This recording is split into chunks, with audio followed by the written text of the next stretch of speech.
노르웨이 수도 오슬로. 이곳에는 돈을 흥청망청 쓰고 다니는 젊은 노르웨이 여성이 있습니다. 이 여성은 선박 사업으로 큰 부를 이룩한 재벌 아버지의 막내딸이었는데요. 노르웨이에서 재벌집 막내딸로 호의호식을 하던 이 여성은 어느 날 자신의 욕심 때문에 해서는 안 될 일들을 해버리고 마는데요. 바로 자신의 아버지와 오빠를 이간질하는 것이었습니다. 결국 그 이간질 때문이었는지 오빠는 한국이라는 나라로 떠나버립니다. 하지만 10년이라는 긴 세월이 흐른 뒤 이 여성은 한국에 있는 오빠를 찾아갔다가 충격적인 현상을 목격하고 그녀가 여태까지 해왔던 선택들과는 확연히 다른 놀라운 선택을 했다고 합니다. 도대체 그녀에게는 무슨 사연이 있었던 것일까요? 내 아버지가 노르웨이 최고 재벌인데 이 정도는 써줘야 하지 않겠어? 그리고 부자들이 돈을 써야 나라가 굴러간다고? 생각해봐. 우리 같은 사람들이 돈을 쌓아놓고 쓰지 않으면 서민들이 살 수나 있겠냐고. 그러니까 나는 국가와 국민을 위해 돈을 쓰고 있는 거나 마찬가지야. 노르웨이만큼 국민 소득이 높은 나라가 몇 없어. 우린 선진국에 사는 선진 시민이야. 무슨 말인지 알지? 노르웨이에서 선박 건조 사업을 통해 큰 부를 이룩하신 재벌 아버지의 막내딸인 저의 일과는 돈을 쓰며 돌아다니는 것입니다. 주로 친구들을 만나서 이러한 일과를 하고 있죠. 저는 어렸을 때부터 제가 갖고 싶은 것은 모두 가지면서 살아왔습니다. 저에게는 하나뿐인 친오빠가 있는데 오빠 또한 저와 비슷한 삶을 살아왔죠. 저는 이러한 삶이 너무나 좋고 만족스러웠지만 오빠는 저와 조금은 다른 생각을 가지고 있는 듯 했습니다. 오빠는 돈을 흥청망청 쓰고 다니는 것에 그리 큰 관심이 없는 듯 했어요. 그저 무언가에 호기심이 생기면 그것에 대한 지식을 파고들고 그것에 대한 결과에 대해서 분석하는 지루하고 재미없는 것에만 관심을 가졌죠. 하지만 저희 아버지는 그런 오빠를 매우 흡족해 하셨어요. 늘 저보다는 오빠를 먼저 챙기셨죠. 그래서였을까요? 저는 알게 모르게 오빠에게 열등감이라고 해야 할까? 아니면 자격지심이라고 해야 할까? 아무튼 그런 감정이 생겼던 것 같아요. 그리고 아버지의 그 발언을 들은 이후에는 그것이 더욱 심해졌죠.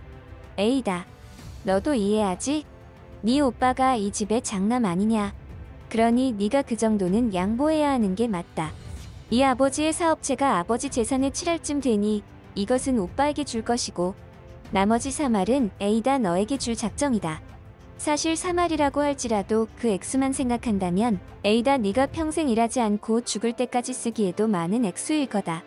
아버지는 사업을 하는 사람이다 보니 늘 재산과 돈에 대한 이야기들을 저희에게 종종 언급하셨습니다. 일종의 자연스러운 승계를 위해서 미리 세뇌한다는 느낌도 있었죠. 하지만 저는 왜 그런 생각을 했던 것인지는 모르겠지만 아버지의 재산은 오빠와 제가 정정당당하게 절반씩 승계될 줄 알았습니다. 그런 저에게 아버지는 다소 차별적인 발언을 하셨죠. 저는 아버지의 그러한 발언을 받아들이고 싶지 않았습니다. 무슨 수를 쓰더라도 최소한 절반, 아니 그 이상을 받아내고 싶다는 욕심이 생겼죠. 그게 맞다고 생각했습니다. 제가 돈을 흥청망청 쓰기는 했지만 그것은 단지 부자로서의 노블리스 오블리제와 같은 것이었다고 믿었고 아버지 사업에 관해서는 오빠보다 제가 더 많이 알고 관심도 있었으니 말입니다. 절대 그건 안 될 말이지. 아버지의 사업체는 내가 승계받는 게 맞아. 오빠는 그쪽에 아예 관심도 없단 말이야. 아버지는 잘 알면서 왜 저런 소리를 하시는 거야? 그러한 생각들을 하면서 저 스스로 아버지의 말씀을 번복시키려고 했죠. 저는 그러한 생각을 가지고 있는 아버지를 설득하기 위해서 부단하게 노력했습니다. 최대한 아버지를 구슬려서 오빠에게 주려고 했다는 그 사업체를 저에게 물려주시게끔 하려고 했던 겁니다. 그렇게 하기 위해서는 일단 아버지가 하고 계시는 사업에 대해 잘 알아야 했기에 공부하기 시작했죠. 사실 아버지는 오빠에게 사업 승계를 위해서 개인적으로 그리고 사람을 붙여서 공부시키고 있었습니다. 그래서 저는 오빠가 수업받는 것을 구경하는 척하며 같이 참관하여 정보를 취득했죠. 결과적으로 오빠는 그쪽에 관심이 없었고 저는 굉장한 열정으로 파고들었기에 시간이 지날수록 지식의 차이와 실력의 차이가 급격하게 나기 시작했습니다. 이제는 오빠보다 오히려 제가 아버지 사업에 더욱 능통한 상태가 되어버렸죠. 저는 때가 되었다 생각하여 아버지에게 이러한 사실들을 어필하기 시작했습니다. 솔직하게 아버지에게 사업을 승계받고 싶다고 이야기했고 충분히 그럴 만한 자격이 있다고 말씀을 드렸습니다. 하지만 돌아온 아버지의 말씀은 그동안의 제 노력을 모조리 부숴버리는 듯했죠. 에이다. 무슨 말인지는 알겠는데 이 사업은 여자가 하기에는 너무나 혹독하고 힘든 일이다. 이 아버지는 그냥 네가 평범하게 결혼하여 행복한 여자로 사는 것을 보고 싶구나. 아버지의 저 구시대적인 사고방식은 정말이지 답이 없다고 생각했습니다. 그렇지 않나요? 사업이 더욱 번창하려면 더 실력 있고 열정이 있는 인재를 사용해야지 단지 장남이라는 이유로 그 자리에 오빠를 앉히려고 하다니 저로서는 도무지 납득이 가질 않았습니다. 한편으로는 저 스스로가 너무 불가능한 일에 목매여 있는 것은 아닐까 하는 생각도 들었습니다. 그냥 욕심을 버리고 살던 대로 무난하고 평안하게 살아야 하나라는 생각마저 들었죠. 이 모든 게 사실 저의 과분한 욕심은 아닐까 하면서 말입니다. 하지만 이대로 포기한다면 저 또한 아버지 자식이 아니었죠. 아버지의 저러한 고집을 그대로 이어받은 제가 아버지의 고집을 꺾어버리고야 말겠다는 다짐을 했습니다. 그래서 평소에 이러한 아버지의 고지식하고 강압적인 부분을 못마땅하게 여기던 오빠를 자극하여 아버지의 눈밖에 나도록 유도를 하려 했습니다. 즉 아버지와 오빠 사이를 이간질하려는 계략이었죠. 너무 추접하고 치사한 거 아니냐고요? 글쎄요. 저를 그런 식으로 매도하고 싶으시다면 그러셔도 상관없습니다만 솔직하게 생각해보세요. 그리고 우리 주변을 둘러보세요. 돈 때문에 가족끼리 사람도 죽이는 세상입니다. 저는 결코 이러한 저의 선택이 나쁘다고만은 생각하지 않습니다. 왜냐하면 오빠는 아버지의 사업을 물려받을 생각이 전혀 없는 사람이기 때문이죠. 그러니까 저는 오빠의 꿈을 실현하기 위해 도움을 주는 셈이었습니다. 저는 오빠에게 진짜 하고 싶은 것이 무엇인지 그리고 그것을 이루어내기 위해 필요한 것이 있으면 돕겠다고 했습니다. 그런데 오빠는 뜻밖에도 한국에서 살아보고 싶다고 말했죠. 갑자기 뜬금없이 무슨 한국이냐고 말하려다가 문득 어릴 적 오빠가 저에게 했던 말들이 생각났습니다. 아마도 그때가 한창 한국 드라마에 푹 빠져 있을 때였죠. 그때 오빠가 자기는 나중에 성인이 되면 이런 답답한 곳이 아닌 한국처럼 자유롭고 평화로운 곳에서 살고 싶다고 말했어요. 그때 저는 오빠가 참 아직도 그때의 어린 시절 망상을 가지고 인생을 살고 있구나 하는 생각을 하며 한심하다고 생각했습니다. 결국 오빠는 저의 구슬림에 넘어가서 아버지에게 솔직한 자기 뜻을 피력했죠. 나는 아버지의 사업을 물려받고 싶은 생각이 없다. 나는 내 인생을 살겠다. 그러니 아버지도 나에게 강압적으로 사업에 관한 승계 교육을 하지 말아달라. 뭐 이런 내용이었습니다. 하지만 그런 오빠를 유심히 보던 아버지는 제가 생각한 최악의 반응을 보이더군요. 허튼 소리 하지 마라. 네가 조금 더 성장하면 이 아버지의 심정을 이해할 것이다. 라는 말들로 회유하면서도 오빠에게 정신을 차리라는 면박도 줘가면서 말이죠. 아버지의 눈에는 역시나 저는 보이지도 않는 듯 했고 오직 오빠에게만 사업체를 물려줄 생각에 몰입되어 있으신 것 같았습니다. 대체 아버지는 저렇게 싫다는 오빠에게만 사업체를 물려주겠다는 이유가 뭐야? 내가 하겠다잖아. 내가 훨씬 더 잘할 수 있단 말이야. 젠장. 결국 저는 아버지를 설득하는 것을 포기하고 대신 오빠가 원하는 것을 이루어주기 위해서 물심양면으로 도왔습니다. 저에게 남은 방법은 오직 그것뿐이라 생각했거든요. 아버지의 고집은 철옹성과 같았습니다. 도무지 무너질 기미를 보이지 않으셨어요. 그렇게 시간은 흘렀고 어느 날 갑자기 오빠는 아버지 몰래 갑작스럽게 한국으로 떠나버렸죠. 오래전부터 준비해왔던 일이었습니다. 제가 물심양면으로 도왔던 일들이라 잘 알고 있었어요. 아버지의 많고 많은 재산마저 포기하고 한국으로 가는 오빠의 표정은 어이없게도 행복해 보였습니다. 저는 겉으로 오빠를 응원하는 듯 했지만 속으로는 그런 오빠를 이해하지 못했습니다.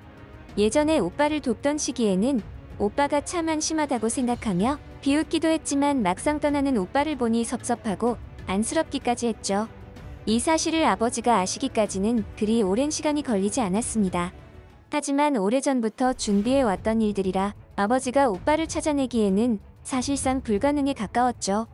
이제 아버지에게 남은 카드는 저뿐이라는 사실을 각인시켜드려야 했습니다. 그렇게 완강하던 아버지도 자신의 아들이 자기에게 말도 하지 않고 야반도주를 해버린 사실에 크게 상심하시는 듯 했습니다. 그러한 아버지의 모습에 저 또한 죄책감을 느끼기도 했죠. 아버지에게는 말씀드리지 않았지만 저는 한국으로 떠난 오빠와 연락을 주고받았습니다. 그런데 한국 생활에 적응한 오빠는 어느 날 저에게 이상한 소리를 했습니다. 저더러 너도 한국에서 살아보라는 말이었어요. 그 말 자체도 너무나 뜬금없었지만 그 이후로 이유라고 들먹이는 것들이 더 터무니없는 이야기들이라서 혀를 내두를 정도였죠. 순간적으로 하다 이제 오빠가 정신적으로 문제가 생겼나 싶은 정도였습니다. 그도 그럴 것이 오빠는 한국에 대한 이야기를 할 때 무슨 인프라가 최상의 도시에다가 도심에서 조금만 벗어나도 엄청난 자연이 있는 숲들이 있고 심지어 그곳마저 모든 온라인 오프라인 인프라가 갖추어져 있어서 너무나 살기가 좋다는 것이었죠. 게다가 오빠는 한국의 시골로 내려가 과수원을 차렸는데 온라인으로 판매를 시작하고 돈도 많이 벌고 있다는 소식을 들었습니다. 하지만 저는 그래봐야 국민소득이 최상위 국가인 노르웨이보다야 세 발의 피라고 생각했습니다. 한국은 심지어 후진국, 즉 개발도상국에서 선진국으로 인정받은 시기가 불과 몇 년이 채 되지 않는다는 사실을 잘 알고 있었기에 오빠의 그러한 말들이 허황된 이야기로 들릴 수밖에 없었죠. 그렇게 시간은 흘러 오빠가 한국으로 간 지 10년이라는 세월이 흘렀을 때였습니다. 우리 집안에는 충격적인 일이 일어났어요.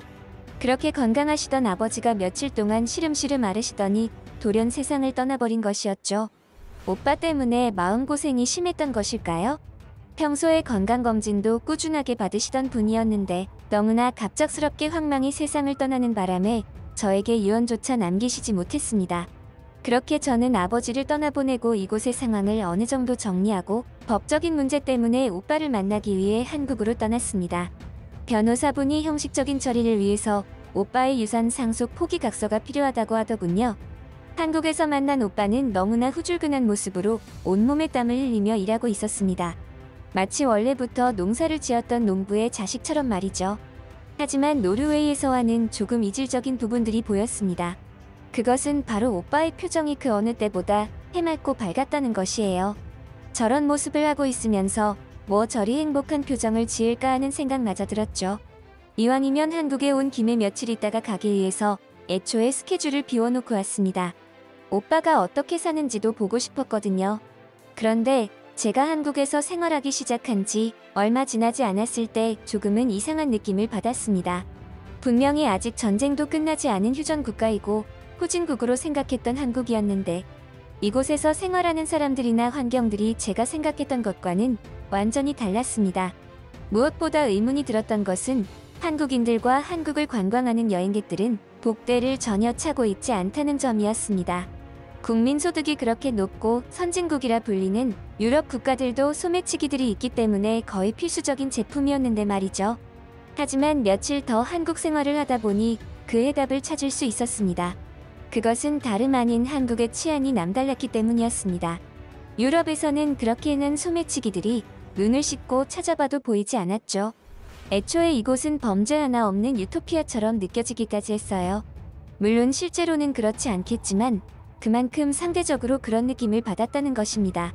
저의 개인적인 생각으로는 이러한 현상이 나타나는 이유에는 한국의 시민들이 타 국가에 비해서 선진적인 시민의식을 가지고 있다고 생각했습니다. 아마도 저뿐만 아니라 많은 유럽인이 이곳을 방문한다면 그렇게 느낄 것 같았어요. 그러한 사실들을 인지하고 나서부터는 한국의 매력에 흠뻑 빠지기 시작했습니다. 오빠가 왜 그토록 한국 노래를 불렀는지 이제야 서서히 몸으로 체감할 수 있겠더라고요. 그리고 저는 너무나 즉흥적으로 충격적인 결정을 내리고야 말았습니다. 아마도 아버지가 살아계셨다면 저와 오빠를 몽둥이 찜질을 했을 정도의 결정이었죠. 아버지가 물려주신 모든 사업체와 재산을 현금화시키고 그 재산을 오빠와 저 둘이서 완전히 동일하게 나누었고 저 또한 한국에서 살아가고 있습니다. 솔직히 제가 아버지의 재산을 모두 상속받는 상황을 만들 수 있었지만 한국에서의 시간이 저의 그러한 탐욕을 조금은 덜어내준 것은 아닐까 생각합니다. 오빠에게 미안하기도 했고 고맙기도 합니다. 한국이라는 나라를 알게 해주어서. 세상에서 얻을 수 있는 행복은 돈이 전부는 아닌 것 같습니다.